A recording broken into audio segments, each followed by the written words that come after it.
Gros problème en vue pour Manchester City avant le Real Madrid. Endrick écrit l'histoire avec le Brésil.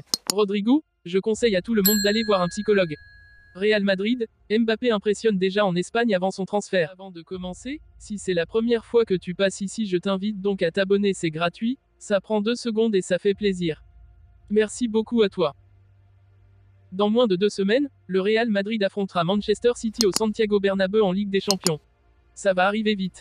L'équipe de Pep Guardiola a un calendrier bien plus chargé que le Real Madrid jusqu'à la première manche au Santiago Bernabéu puisqu'ils auront 3 rencontres à disputer après la trêve contre seulement une pour la saison blanche.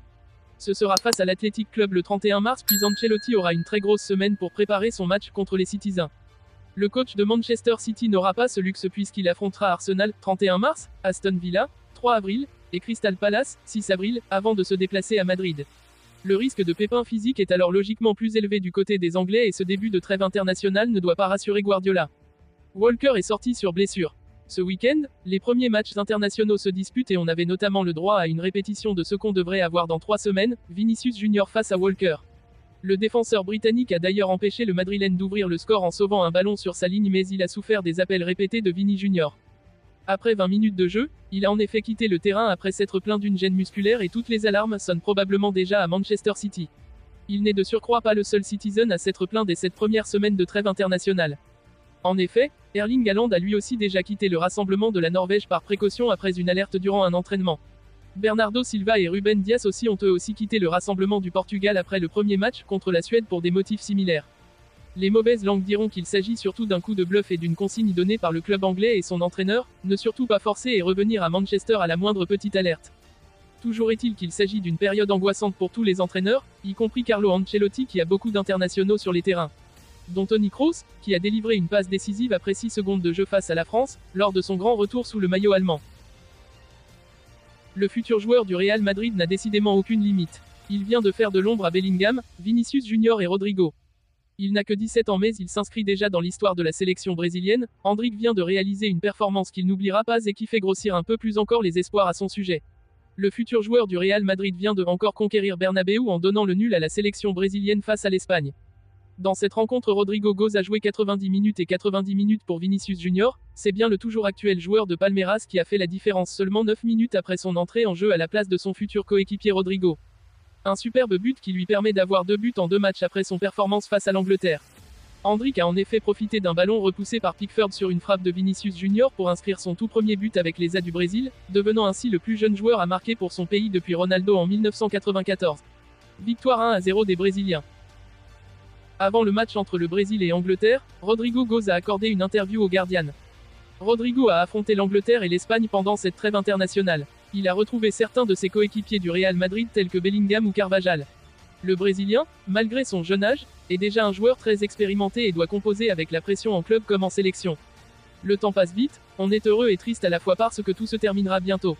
Il faut être plus concentré et travailler plus dur pour entrer dans l'histoire. Il y a des moments où je me dis, mince, je ne suis plus le plus jeune de l'équipe. Mais je peux dire que je suis heureux de vivre cette expérience. Même si je suis très jeune, on me traite déjà comme une personne mûre et j'aide les nouveaux venus autant que je le peux, explique l'attaquant. Le Brésilien parle de ce que cela signifie de jouer pour le Real et pour le Brésil. Aujourd'hui, je joue pour mon équipe nationale et pour le plus grand club du monde. Si je ne veux pas ressentir la pression avec ces 2 équipes, c'est que quelque chose ne va pas. Je ne pourrais pas continuer si je n'étais pas capable de la supporter.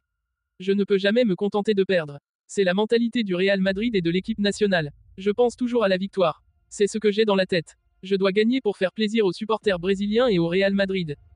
Tout le monde a un peu peur. Certains savent mieux gérer la peur que d'autres. C'est là toute la différence. Il y a vraiment beaucoup de pression. Il n'y a pas de repos dans le football. Si vous gagnez le mercredi, vous êtes le meilleur du monde. Si vous perdez le dimanche, vous êtes les pires du monde. Il faut trouver un juste milieu, ajoute-t-il. Beaucoup critiqué pour sa disette face au cage, l'attaquant explique comment il gère ça. J'essaie de ne pas m'inquiéter de ce que les gens vont dire. Nous devons faire attention à notre santé mentale. Je conseille à tout le monde, et pas seulement aux joueurs, de consulter un psychologue. J'ai commencé en mars de l'année dernière. C'est mon père qui me l'a suggéré. Au début, je ne voulais pas le faire parce que j'avais le préjugé que c'était quelque chose pour les gens qui avaient des problèmes.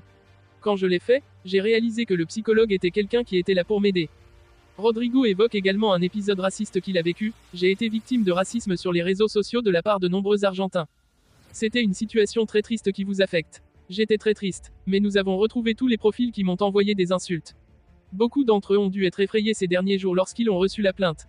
Les gens pensent qu'ils peuvent écrire ce qu'ils veulent sur les médias sociaux, mais ils se font ensuite poursuivre en justice à la maison pour cela. En fin de contrat à l'issue de la saison, Kylian Mbappé quittera le PSG et rejoindra selon toute vraisemblance le Real Madrid. Mais les Espagnols n'ont pas attendu de le voir débarquer dans leur pays pour apprécier son talent. Futur adversaire du Parisien en Ligue des Champions, Joao Cancelo le place parmi les 3 meilleurs joueurs du monde. Au fur et à mesure que les semaines s'écoulent, Kylian Mbappé se rapproche un peu plus de l'Espagne. Comme indiqué par le 10sport.com, l'attaquant du PSG quittera la capitale cet été et il dispose de 3 offres sur sa table. La priorité est bien évidemment donnée au Real Madrid, en Espagne, où il impressionne déjà depuis la France. Le PSG affrontera le FC Barcelone en Ligue des Champions. Latéral droit, Joao Cancelo devrait avoir la lourde tâche de défendre sur Kylian Mbappé, l'un des tout meilleurs joueurs au monde selon ses dires. Mbappé fait actuellement partie du top 3 mondial.